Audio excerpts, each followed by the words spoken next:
Când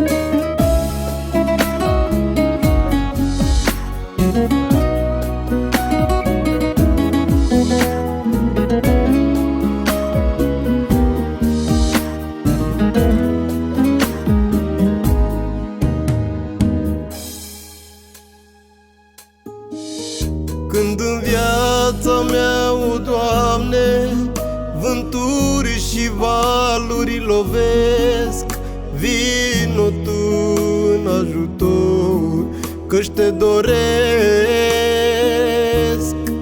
Știu că Tu mi-e scăparea și mereu mi-ești ajutor. Să mă rog și să veghez, eu sunt dator.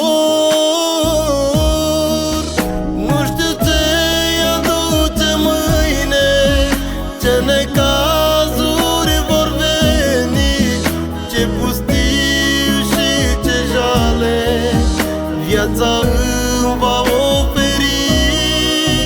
Dar te rog să fii cu mine, căci doresc să fiu supus cel mai mult în asta lume.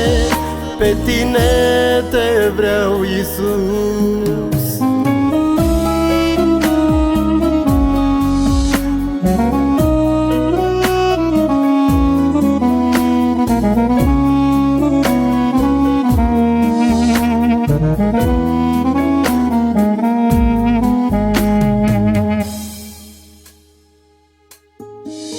Viața e mereu mai aspră, cu necazuri și dureri, cu încercări și cu probleme fel de fel.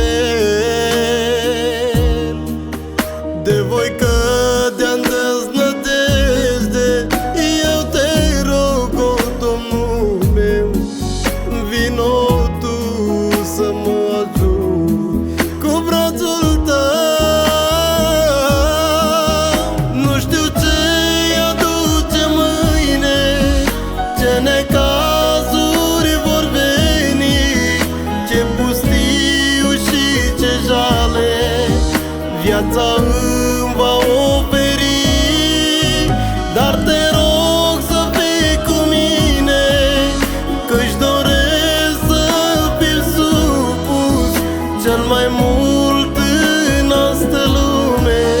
Pe Tine Te vreau, Iisus. Nu știu ce-i aduce mâine, ce necazuri vor veni, ce pustiu și ce jale viața îmi va oferi. Dar Te rog să fii cu mine, căci doresc să fiu supus cel mai mult în asta lume.